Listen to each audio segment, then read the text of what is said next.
This is Empowered Human Academy. Welcome home. And so I think that's where like organic growth of anything is really valuable, because people have a choice in the things that they pay attention to. And if they choose to pay attention to you because they like it, then it gives you a lot of freedom to do other things that you also like. This is about love. This is about light. This is about the idea that you have everything you will ever need. And this life of yours, this is where you grow, you expand, and you remember who you really are. I'm Abe. I'm Isaac. In Empowered Human Academy, we join with humans of all kinds to feel the inspiration that can only come with empowered living. The stories you hear today are unique, but the energy you hear today belongs to you too. So, with hearts wide open, let's begin. Hey everyone, welcome back to Empowered Human Academy. Today we are joined with David Malki, an artist and someone who Isaac has known for a long time, and I just recently, in the last couple of years, have gotten to get to know your art. David, how are you doing today? What is up? We're so excited to have you. How's it going? It's going great. I'm excited to be here. So thank you very much for having me. Of course. We begin always with a question of identity, and it's not something, it's not the identity that you put forward when you're at a conference, when you're trying to make an impression, but when it's just you coming home to yourself, when it's just you being you, what words of identity feel like they fit? What words feel like home? I think, I like to call myself a cartoonist. I feel like there's sort of a playfulness to that.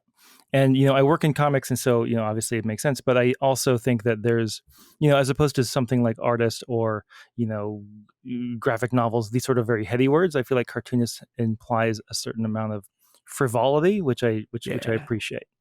Cool. Does that show up? Okay, so that's an identity word for you, which to me, and maybe this you feel differently, but to me, this is a big thing. Does that word show up in other places than just the medium of cartoons? I think I would actually turn that around and say that because I've been doing comics for so long, it sort of subsumed itself into the rest of my identity. Please go on. Where I feel like, when I first started doing comics, I was doing other things. I had other jobs. Eventually, there came a point when I was only doing everything I was doing related somehow to comics, and so it kind of. It became my main deal in a way that, from a professional standpoint, it had to do with my employment and sort of my income. But because I was defining what that meant, it also meant that anything I was interested in could fold into that in some way. There was nobody telling me what I could and couldn't do or couldn't make. So if I wanted to make, a book of short stories, or I wanted to do, I wanted to make magnets, or like I wanted to do something that was not really specifically related to comics, I could just sort of also do it and make it part of my thing. Yeah. And those things are not cartooning necessarily, but I think the sense of myself as a cartoonist, I think, led to a broader definition of myself as a creator of things. And those things could be of any sort, it turns out. Totally. The frivolity, the playfulness, which is transparently evident in everything that I've seen from your hand. Is that a sensibility that you've had forever, and you stumbled upon a thing that really worked well in, or? Yeah, I think so. I think, I was the youngest of 4 kids, and I don't know if this is true of many other younger kids, but I kind of had things a little easier. Like, my parents were tired by then. They're like, this is fine. You do what you want. It's okay. The oldest of 5, I get that. And so, I just got to do a bunch of weird stuff. I had a bunch of grown-ups and older kids around so that I could, I had access to things. My parents would take me to work with them. And so I was just kind of left to do my own thing, and I just amused myself a lot. And so, I was always into humor. I was always into making things and projects and, writing stories and weird things like that. So I think, when I gravitated toward comics, it was just in the service of another interesting thing to make. And then that happened to be one thing that turned into a longer term thing of many other things before that did not. So, I think it was something that it felt like a natural extension of the sorts of things I was doing anyway, which was just kind of messing around and telling jokes. Mm-hmm. Yeah. You used the phrase amuse yourself, and I wrote that down because that felt like it might be more significant than on the surface, mostly because of the comedy that I see in so much of what I've seen of what you make. And I want to be careful not to define you by what I see of you, but I'm curious about what humor has to do with anything as far as you as a person are concerned. Is that important? Oh yeah. I mean, it feels like, a little overwrought to be like, talking about like the importance of humor in these trying times. Uh, but I mean, I just like to tell jokes, and Yeah. I have, you know, I have been doing comics for long enough now that I have trained my brain to think in comics to a certain degree, where Mm. like I'll see a situation or I'll hear someone say something or something will happen in the world, and I'll just sort of understand it as a little narrative. Mhm. And so I think, pointing out the absurdity of things is sort of the humorist's goal, I think, Mhm. in many, many ways. And what I try and do is say something that I don't think other people have said yet. Mhm. And and whether that's a joke that I just strikes me as funny, or whether Mhm. it's some observation about the world or people's behavior, if Mhm. it's something that other people have already said, I feel like it's covered. But if it's Mhm. something that I feel like I maybe have insight into, then that feels Mhm. like something I want to explore. And then humor is the vehicle Mhm. for that, because humor and absurdity and is just things that people like to look at jokes. People like to see themselves reflected in absurd ways, I found. Mhm. And if it makes them feel seen, it makes them feel like they can relate to the larger world, and the larger world understands them. Mhm. Mhm. Hmm.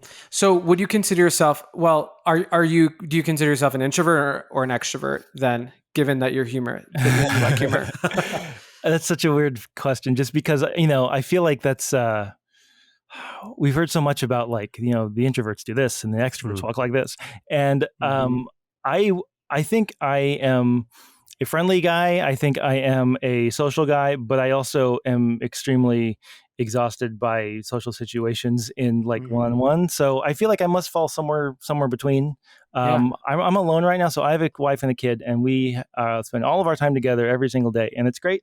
But they are on vacation right now visiting family, and I'm alone for the first time in about 2 or 3 years. Dang. And I like it, honestly. Yeah. I don't want this for my whole life, but I like it at the moment. So I think there must be some introversion in there.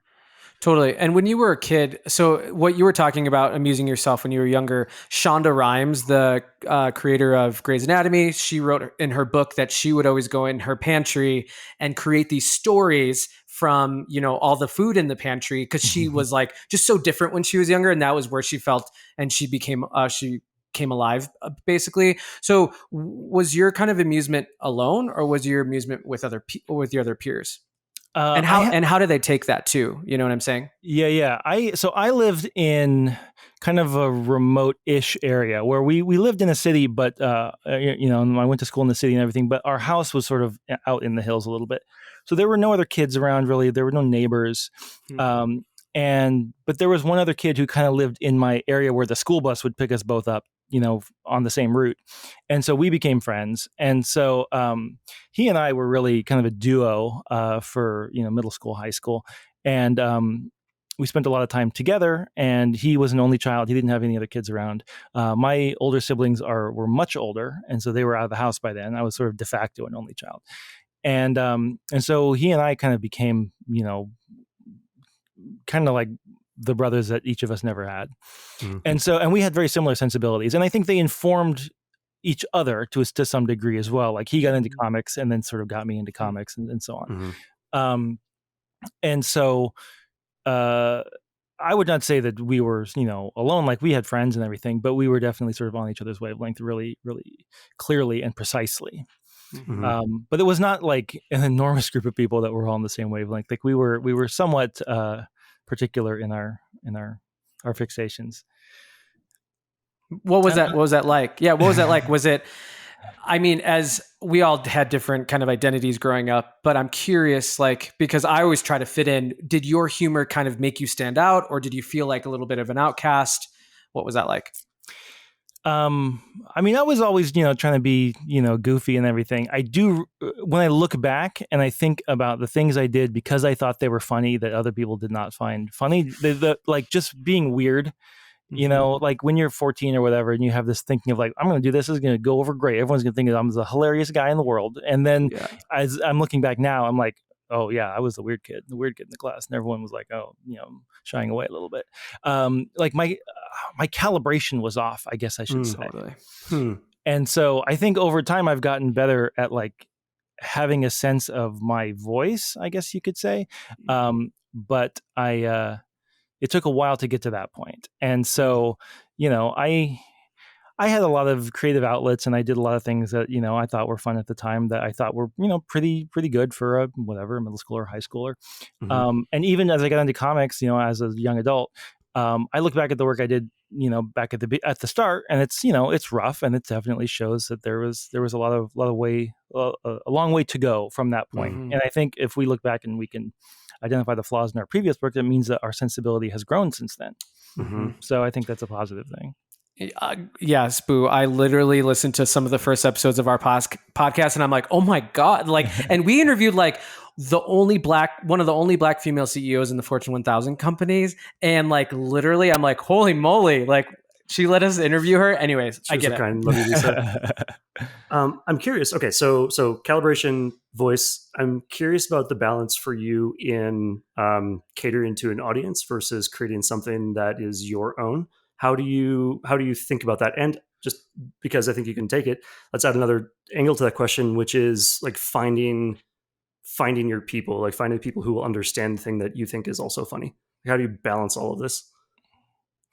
Yeah. I think it used to be easier Interesting. back in the sort of like pre-fragmented social media like world, Okay. I every now and then people will ask me about getting into comics or web comics, or like, how do you do this? And my answer is I got no idea. I have no idea, because I did it 15 years ago, and like the internet was a different place then. And so like if I were to start now, I guess I would say like even Instagram feels like old news now. Like you got to get on TikTok, or you got to do this or that.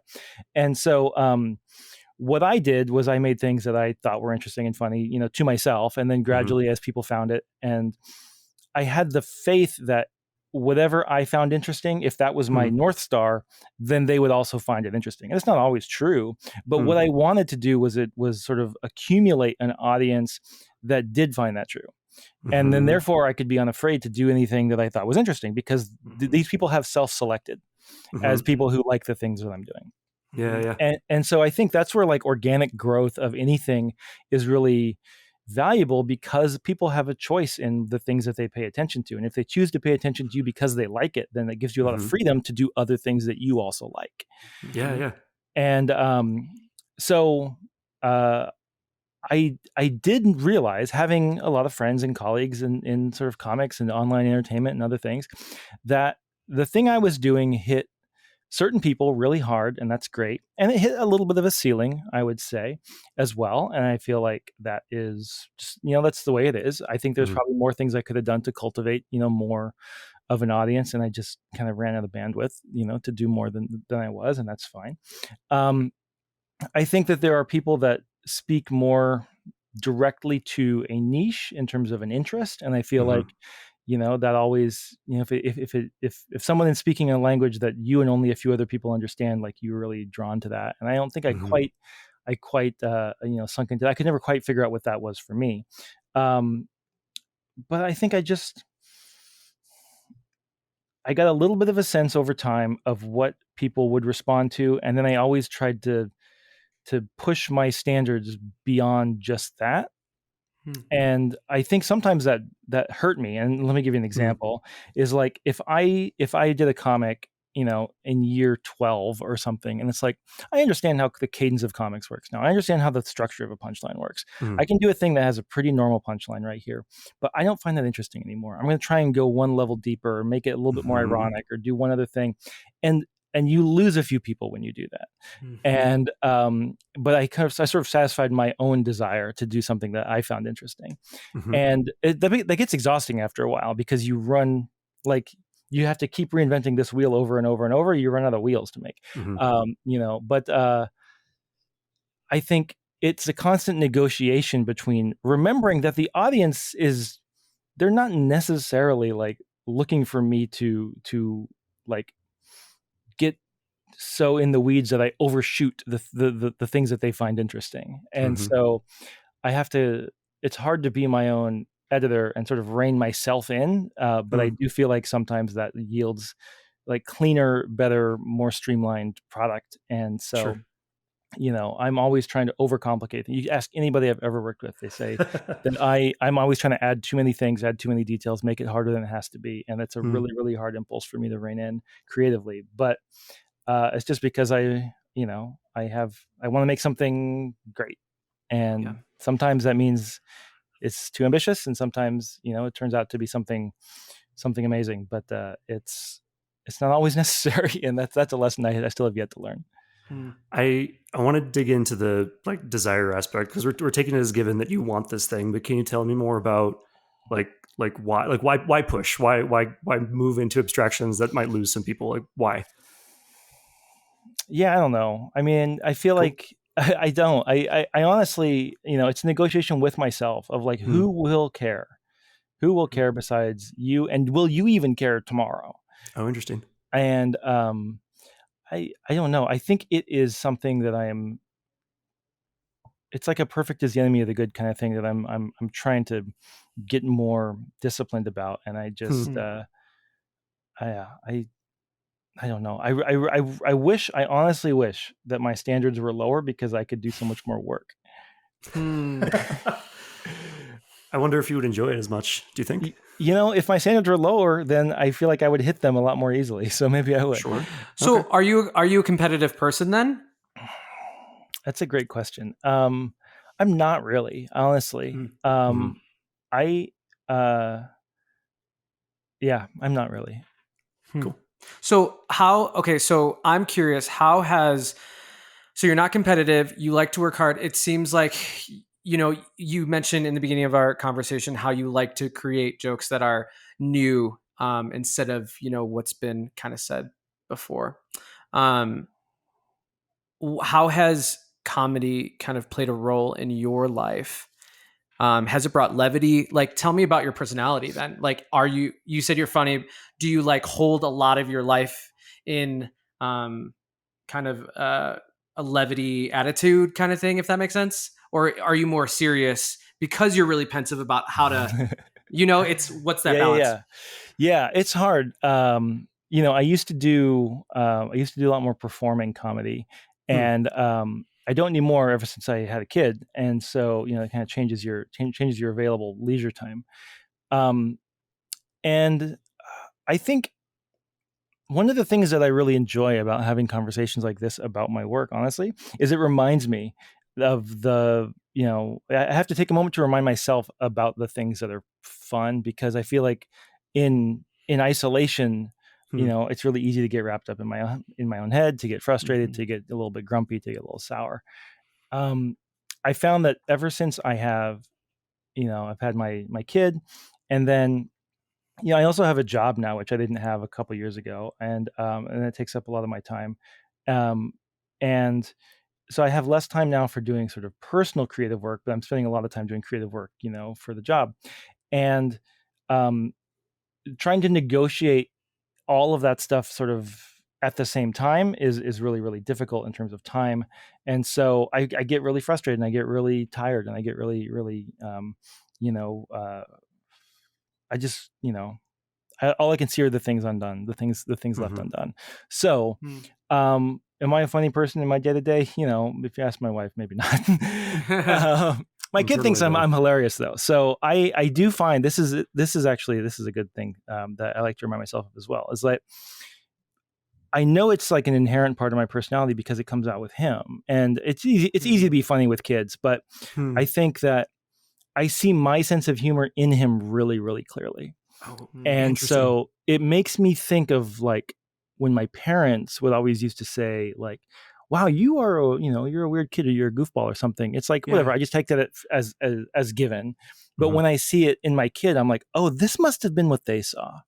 This like Hmm. little spark of energy, little spark of everything is play acting, or everything is make believe, or everything Hmm. is going for a joke. I see him try, and he's 4 years old, but he's learning how to tell jokes to make me laugh because he understands how I'll react to things.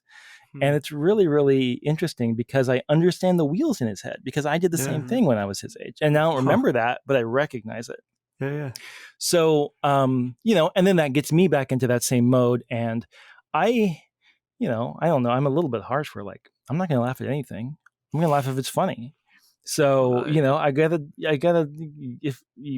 train him a little bit where it's like, comedy is about surprise. The third time through, it's not funny. Like I'm not going to lie to you. I'm not going to patronize you. I'm going to respond honestly to the things that you're doing. And sometimes he is hilarious. So I think it's, when he earns it, it's very satisfying for me as a proud papa. Well, I haven't got a smile yet, but I haven't got a laugh yet, but I got a smile out of you. So, I mean, I feel like I'm winning. Go on. Okay. So earning it, do you do that with yourself? Is that a thing? Oh, interesting. I mean, I guess I must, right? Because I've just talked about how I have to work so hard to satisfy my own taste.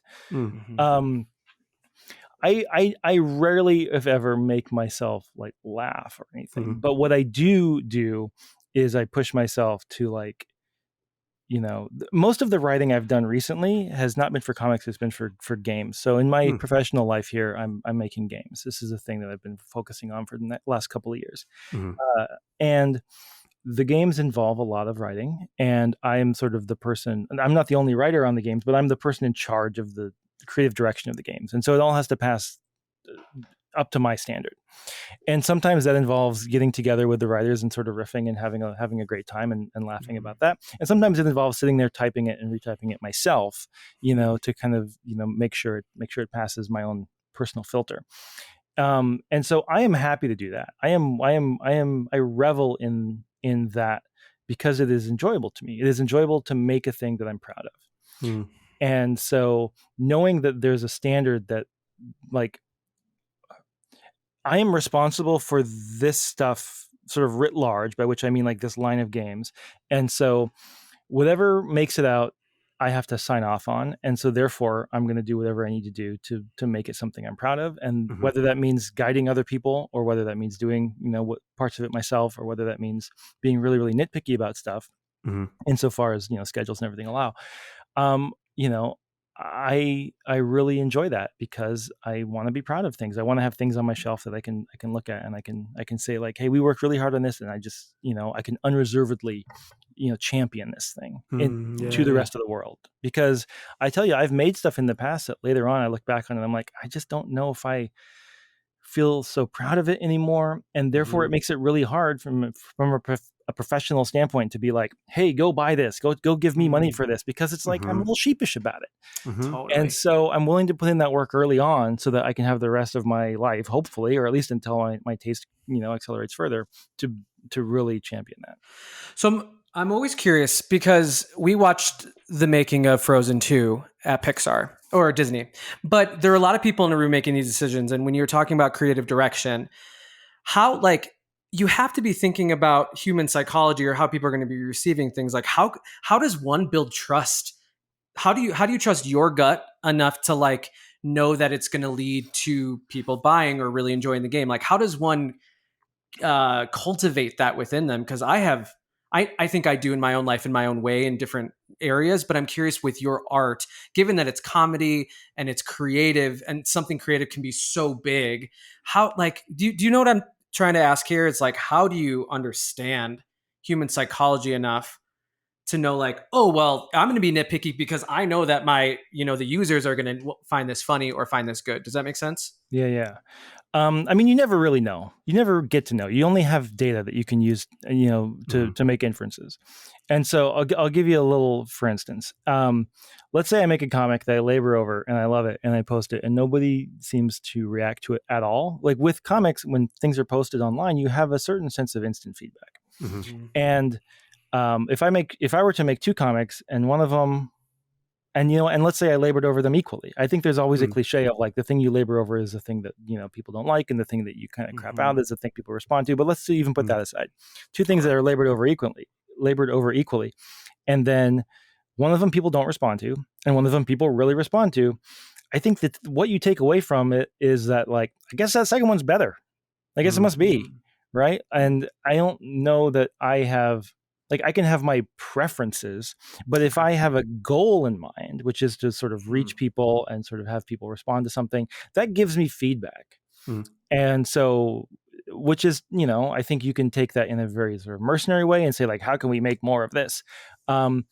but I think you can also, in a very organic way, say like, what is the thing about this that was the appeal? And I think usually, to go back to the cliche of like the ones less labored over are the ones that often, get a good response. It's often that they're simpler. It's often that they're more streamlined. It goes back to the lesson I'm trying to teach myself, as I mentioned before. It's like you don't necessarily need to make everything overwrought. And I think there's an energy in something simple that I think people really respond to, just sort of as a general rule. So, but I think the larger question, or the answer to your question, maybe in a more general way, is that you just have to decide how you take whatever feedback you get and what sort of weight to give it. And, it's very, very hard to do any kind of work in a vacuum. You have to have some kind of feedback. Mm-hmm. So have you ever felt like a sellout then? Because you were mentioning like this might be better. And even though it might not be the one that you labored over, have you ever felt like a sellout at all? I have definitely written things with an audience in mind that were not like the purest expressions of my soul. But I think that's okay because it's still something that I felt like I felt was a true statement, even if it was not a statement that was like my truth personally. Sure. And I think, it's, well, for everything that I said earlier about like, I just got to satisfy my own, my own standards and everything. I think that there are things that I can craft in a,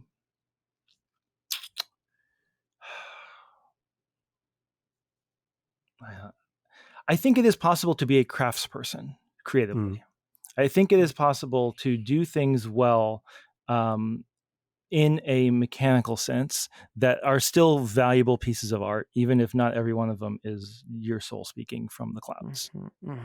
Yeah, totally. I asked that because I've been a photographer for 5 or 6 years, and like almost every photographer that I've kind of met, they're always like, I want to make stuff that I'm excited about. And what's that balance, right? Between, doing the things that the clients want and then also, fulfilling your core desires. But how? I mean, sorry, just to not to interrupt, but I've done client work that I am very proud of. That I think they came to me because they wanted my particular point of view. Yeah. And that's actually this job that I have right now, making games. They hired me because they'd seen my work before, and they said, "Oh, you have a certain sensibility that we want." And whether it's a combination of a creative sensibility and just sort of like a the project management skill at a pretty high level, because I've been doing it for myself for so long at such scale that I now, I have a certain expertise. I know how to make things. And so the fact that they came to me means that the thing that I find interesting is also something they find interesting. So I have filters. I have additional filters I have to pass the work through now. It's not just anything that I want. It has to meet certain criteria. But then constraints are always very interesting to work them out, to work within.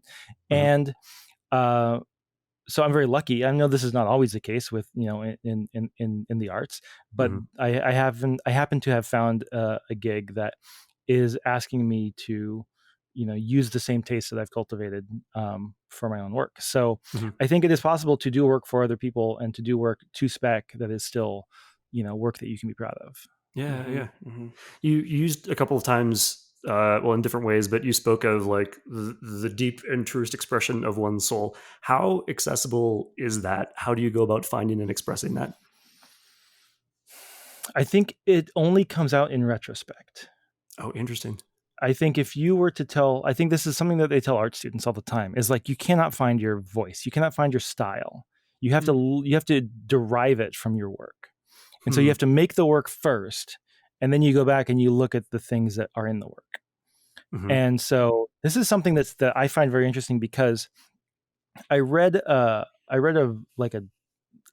summary or a review of Wondermark, sort of my comic strip writ large, that's sort of talking about the themes in the work. And they say, if you look at Wondermark over the years, these themes emerge, X, Y, and Z. And I looked at that and I went, oh, I guess you're right. I just thought that was life. But it turns out that it was distinct to my work. And from the inside, it just looks like normal. And so it just looks like, the filter that I see the world through is I can't see anything but that. Hmm. But when someone else looks at my work externally, they see the thing that is unique to me. Mm-hmm. And so I would have a very hard time telling you what the themes of my work were Mm-hmm. besides just whatever, everything. But then Hmm. when someone looks at it and they go, oh no, this work is always about this, and this, because those are the things that are distinct Yeah. about the way that you see the world. And so that that is the way to figure out what people are noticing, Yeah. is by looking at it externally somehow. And you can do this with your own work, visually. Like, I think visual artists, when they look back and they see their work evolve over time, they see the things that sort of get accentuated or get repeated. Mm-hmm. But even still, it's very, very difficult to identify that oneself. But anyway, I think when you have that perspective, either externally or sort of over time, then you can determine whether or not that is deliberate. Hmm. Do you like that those things are coming out? Is your work, I mentioned before about your audience being attracted to the things you find interesting. I think if you make work that is for people like yourself, then you will Mm-hmm. attract people like yourself, because those are the Mm-hmm. people who are interested in it. If Yeah. you attract work, if you make work that jerks seem to like, this is a classic thing sort of in webcomics. You make work that's very cynical, or you make work that's very, crass, or you make work that, Mm-hmm. whatever, just has a certain point of view to it. And the cynics and the vulgarians and everything are attracted to it. And then now you have a fan base full of jerks. Mm-hmm. It's like, that's the work that attracted them. You Yeah. put Yeah. out, you put out the honey and you catch the flies, or whatever it is. Yep. And so I think you can, the process of defining your voice or your point of view has to do with identifying it, number one, and then number two, Mm-hmm. making deliberate decisions about whether that's the thing that you want to be putting out there. And if not, then do something else. Now you have feedback. You can correct from that. Yeah. If people are taking something away from my work that I don't intend, then that's a signal to me. Sure, that makes sense. So if we so taking the idea of like I what I consider to be everything is controlled by the lenses that I see through, and I can only determine what that lens consists of because of the feedback I get from other people. What have you learned about yourself via what people see and what you do? Oh yeah, that's putting it together right there. I have learned that I like to make things and fix things. So that's a theme that you'll see in my work, is people trying to invent things, or people coming up with solutions for problems, or people trying to do some elaborate thing to solve some simple problem. I see this reflected in my life all the time. Again, hard for me to know whether that's an everyone thing or a me thing. But I love that. I have there's a shelf that's sideways, or I'm going to go make a new shelf for it. Or there's a, right now, my big thing I'm doing when I'm home alone and don't have any kids to deal with is like a bunch of home repairs. Mm. And so, I have this fixation with like improving things and making things and crafting things and building things. And so I think that comes through in both the content of my work, but also in the nature of my work. So Wondermark as a comic strip is actually built as a collage using illustrations from old books. And so that is an assemblage. That is a crafting of one thing into another. And so I think, as a central like thesis of my life, it's, I'm a guy who's trying to make things and trying to improve things. It's very broad, but I mean, that is the through line. Yeah. I'm going to be thinking about this conversation for a while. Thank you. Halfway through. Another question that I had to ask that I wrote down and is sort of related to what's here, but I want to get it asked before I move on to the next thing. Are you your taste?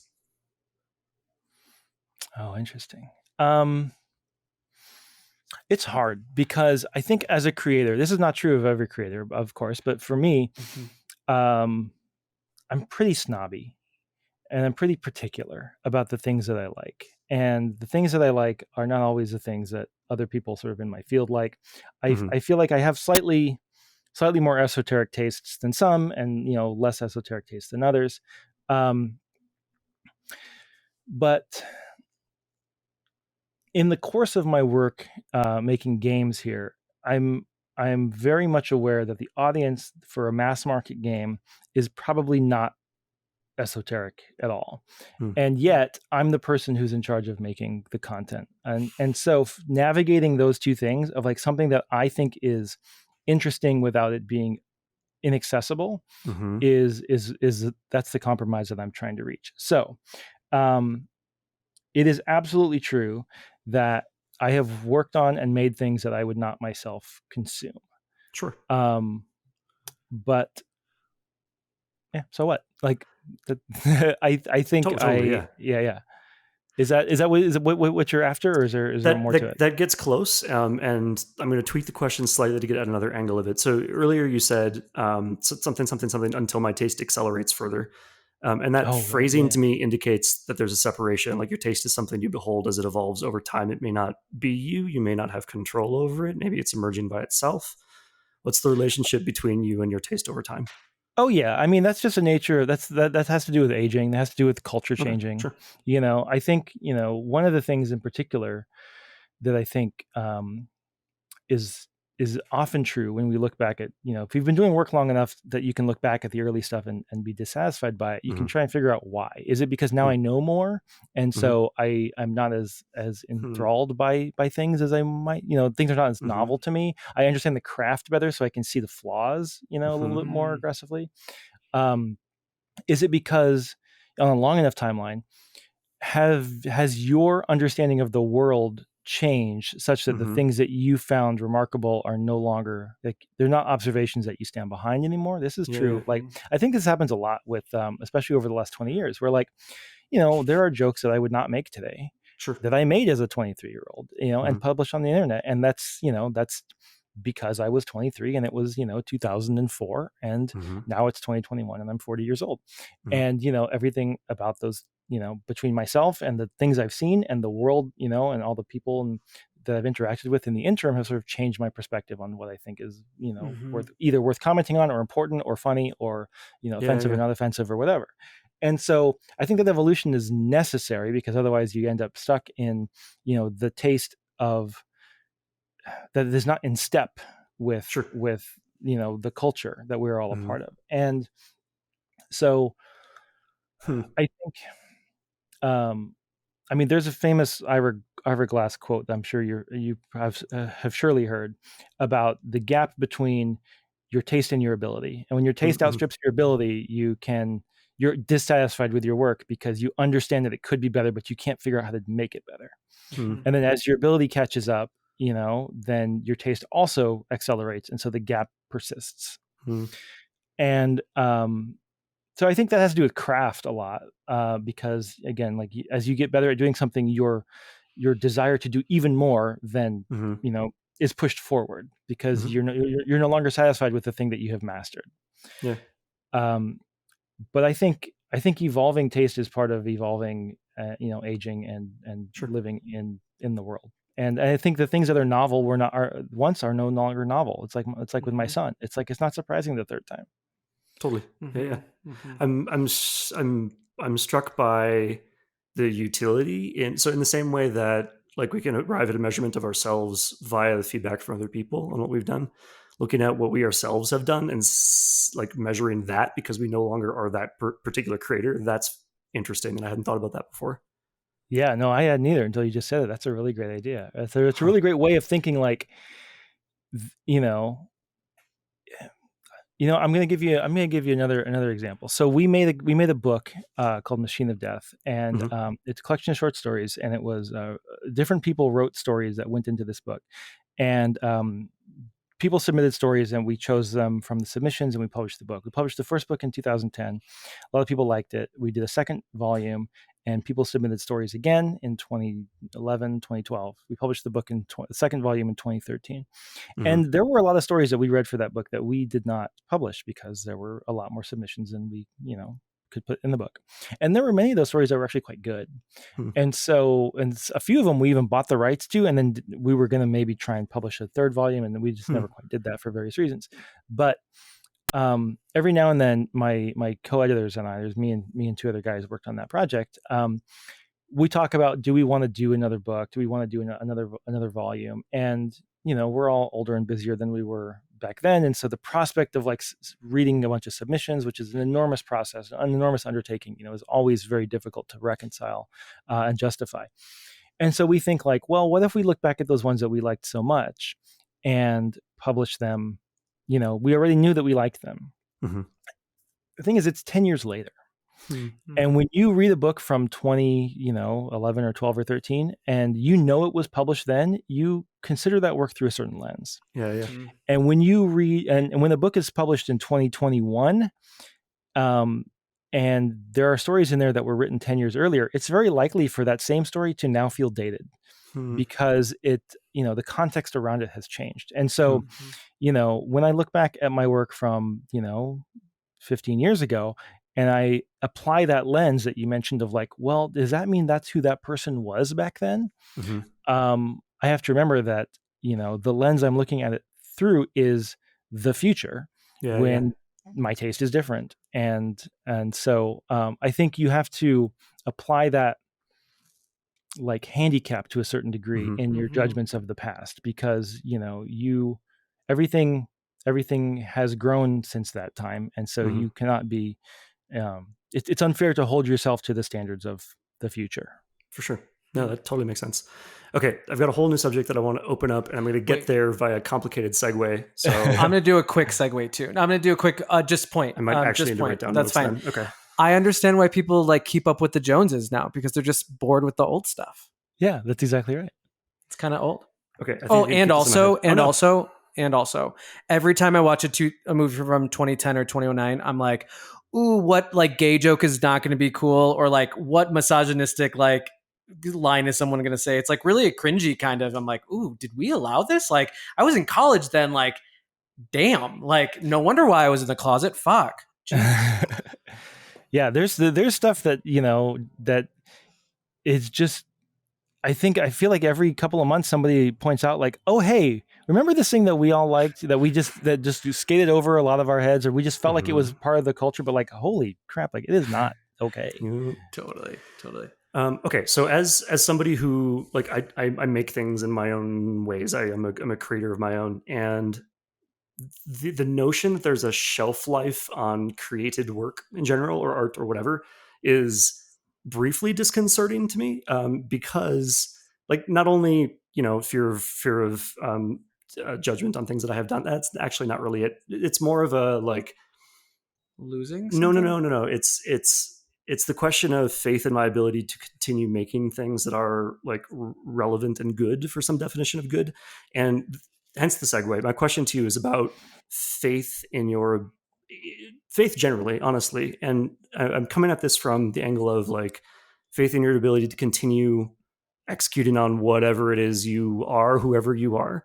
But also going way back to like when you stepped into this craft in the first place, faith that you would find, like as you said earlier, that you would find your people, or that your people would find you, and that you would have that audience. Like where does the assurance that there's going to be a viable tomorrow come from? From naivete. So when I started, I had never heard the word webcomics. When I started making comics, it was just for fun, and there was not a thing on the internet that was a model. I mean, there were webcomics on the internet, before I did mine, certainly, but it was not really, it was not a populated field the way it became later. I don't know how familiar you are or aren't with the sort of like, ecosystem of webcomics, but at the time when I started, it was pretty easy to kind of rise to the attention of the people who were interested in webcomics, because there just weren't all that many. I mean, there were some, but there weren't all that many that were very good. And so and a lot of them were very niche. They were for like gamers, or they were for like particular subcultures, or the craft was just not super great. And you could do something that was kind of novel, and you could really find an audience, at least a kind of a sort of a core audience, fairly quickly. And then whether they stuck around, of course, it just is a reflection on the quality of your work.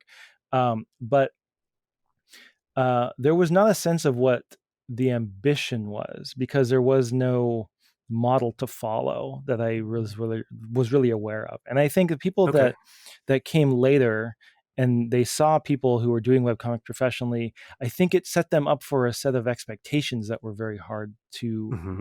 to meet. Like there's an impatience that I Mm-hmm. think arose around like, okay, well then when am I going to get there? When am I going to be Mm-hmm. successful? When am I going to get to this level or that level or have a book or have a Kickstarter or have a, a merchandise or whatever it is, any of the sort of benchmarks that they felt, were the thing that dictated success, Mm-hmm. or even the notion that success in terms of like, this can be my income was possible, was something that they were seeing other people accomplish and then, comparing themselves to. Mm-hmm. And, it takes 10 years to really get to a point of stability with a career like that. That's what I found. And I feel like that I have colleagues that could also say the same. With a lot of careers, I feel like. Yeah. And so when you're starting and you see people who are above you or have achieved a certain level, I think there's an Mm-hmm. impatience. And so I think what I benefited from personally, I can't speak for anyone else, but what I benefited from was I didn't know any of that stuff. There was no model that I could really look at that I could project myself onto. I was just doing Mm-hmm. it for fun. And then Yeah. by the time I started sort of getting on people's radar and I started figuring out what the landscape was. I had been doing Yeah. it for a couple of years, so I had some of my craft behind me already. And so I wasn't working fully in a vacuum because I had already like had an archive that people could like look at and they could, Mm-hmm. see that I had been doing it for a while and so on. And um so I think it is very powerful, the notion that if you don't know something is difficult or impossible, it's much easier to do it. And the more you know about how difficult or impossible it is, the harder it is to figure out how you can do it, because it is it feels like such a challenge. And so the thing that I try and remind myself, and the particulars of your question were like, how can you have an assurance that you will, be creative and, for the long haul or whatever? And I mean, I don't know. You just have to assert that that's the case. Um, but you never need to be creative for the long haul. You just need to be creative one more time. Mm-hmm. One more time is easy. A million times is very difficult. But you can't do the second thing. You only can do the first thing. So you just do the next thing. And when you do the next thing, then you can change your mind if you want. But the next thing is easy, and the 100 things in a row is difficult. So you don't think about that. Well, and the next thing informs the next thing, which informs the Exactly. next thing. And then you're at like the 10th next thing, and it could be totally different than what you thought of about the first next thing. Absolutely. In fact, that's a pleasure, in my opinion, is that like when you have ambitions for like, I'm going to do 10 things. And then by the time you get to thing number 3, you're like, this sucks. I don't want to Mm-hmm. do 4 through 9. I'm going to do this whole other thing. That's good, because it means that you have improved on your idea. So how do you balance that with being a creative director then, knowing that you kind of have to know the strategy of your project? So with the work I'm doing in games, there is an external force. And that is that I have a boss who tells me, hey, how's it going? How's your schedule looking? Because there's other people who are building like sales projections based on Mm-hmm. me telling them that we're going to have a thing created by a certain time. And in fact, right now, there's a lot of logistical problems with like global shipping right now, Yeah, Oh, indeed. for the record. totally. And so it's really screwing up my timetables. It sucks. I'm having a lot of awkward conversations about it based Mm-hmm. on things I said would happen, Mm-hmm. over the course of the year. And so, and the only reason that's a problem is that we made a decision that, other things would sort of depend on this schedule and so on. If Mm-hmm. if there were no schedule, we could let things take the time they take, have a Mm-hmm. great time. Things arrive, whenever they do, and we all just sort of have fun. But there's these external forces that sort of, make the constraints have to affect the work in that way. And so the Mm-hmm. part of it that I can control is the labor of the Mm-hmm. creative. Like, okay, well, we're going to put in a couple extra hours to get this done, or we got to call this done because we don't have time to rework it or whatever. And like figuring out what's the minimum bar it can clear to like still satisfy that taste, and that Mm-hmm. sort of refinement, while not taking extra time that is Mm-hmm. unnecessary, Yeah. is the thing that I'm trying to define, like basically every day. And finding people that sort of we can get on the same wavelength, as far as those expectations go. There have been people that I've worked with in the past that were talented in their own way, but we could never get on the same wavelength of like, okay, well, if I have to give you 100,000 notes on everything, then it's just not efficient. It's just not Mm-hmm. working. in that way. And so, it's the management side of it becomes important, and the sort of, finding the people, and, trying to get on those shared sensibilities Mhm. is a whole part of it. I think working independently is very different, because the pressures are different. And I think, Mhm. I mean, honestly, like right now for my work, I'm in a very liminal space. And what I mean by that is that the thing that has a deadline in my life is this professional work. And Mhm. it's very interesting, and I'm very fulfilled by it. Mhm. But my independent work no longer has an income pressure.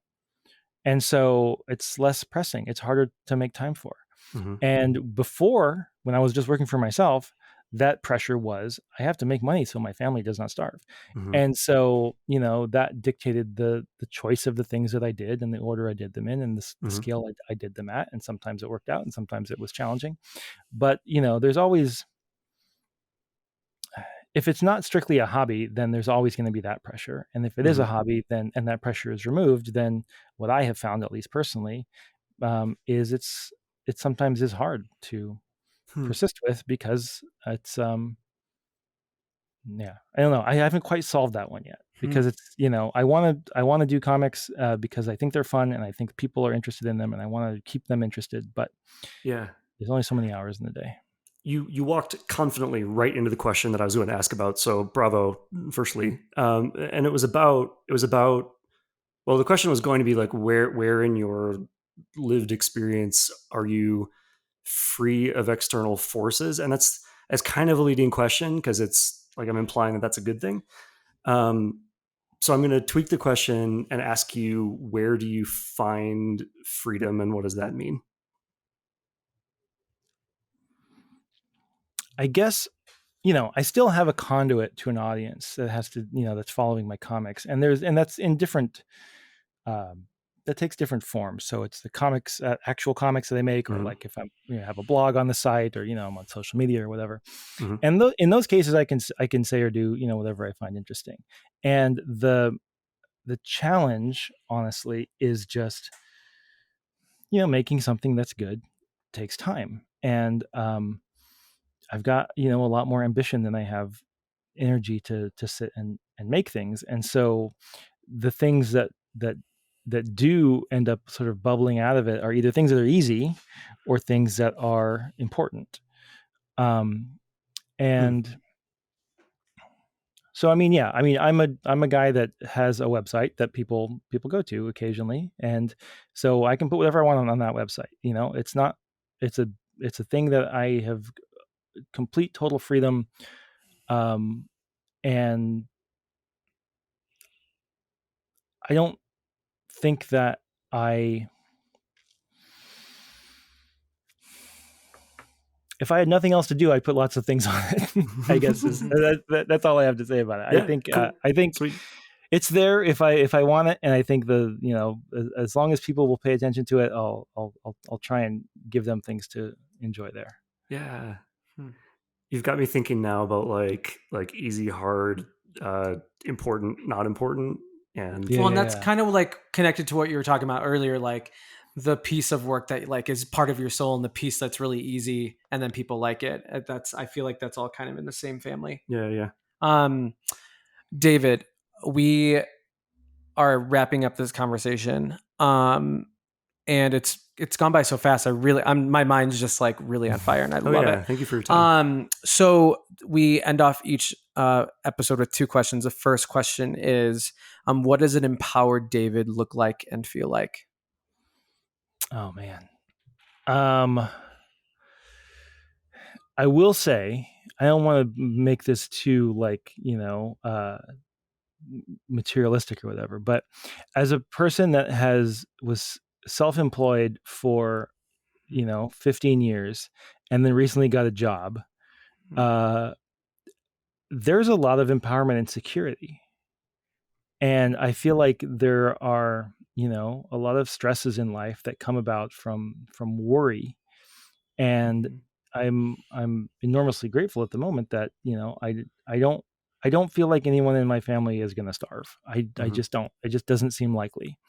And I don't think ever that would really happen. But, there are definitely additional stresses that arise when things are insecure. And this is true for, this is a well-known fact. And so at this exact moment, in 2021, I'm feeling pretty secure. And so that, I think, gives me a sense of empowerment, because it just lets my mind be a little free of that one thing. Yeah. That's really awesome. And our closing question, what do you know for sure? I know that, I feel like an easy answer here is that I know that whatever I know, is less than I'll know in the future. But I feel like that's a cop out. I know that I can trust myself to figure out what's next, even if I don't know it now. I know that this whole idea of like, you don't need to know the whole path, you just need to know the next step. It's easy to forget that. It's easy to think about like, the future and all this uncertainty. And I do think you have to have plans and you have to have sort of an ambition. But I feel like every single time in my life when I haven't been sure what to do, I've been able to figure it out. So as of now, so far, I'm pretty confident in that. And I think that's something I'm proud of myself for. That's amazing. David, you're so cool. We should be friends. Listeners, go check out all of his work. It's really, really stunning. And I've really enjoyed this conversation. Yeah, likewise. Thank you. This has been really fun. For those of you who are not watching on YouTube, the places where Abe and I spontaneously start dancing in our seats it's just a good sign. So thank you for your time, David. I appreciate it. Thank you so much, David. It's been my pleasure. Thank you both. This podcast is the work of Lightward, our company, named for that toward the light direction which informs every single thing that we do, including money, which means, like everything else, the way we earn revenue is not based on industry norms. It's based on what feels deeply right and aligned by passing through the door that feels like it has more behind it, not less. And the way we keep this podcast going is all Lightward. It's pay what feels good. It's an exchange of value between you and us. We're keeping conventional podcast advertising totally out of this. And here's how Pay What Feels Good works. We give you this episode because it feels good to do so. And you consider, honestly, what number of dollars this episode is genuinely worth to you. I do not care if that's $3, $1,000, or literally $0 and a heart emoji, as long as that trade genuinely makes your day better. And the energy there is the entire point.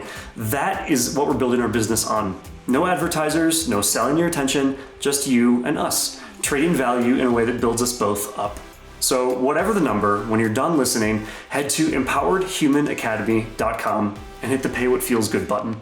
We use this policy across all of our company's work, and I'm really excited to bring it here to the world of podcasts. This is us voting for the world that we want to see. Thank you for being here.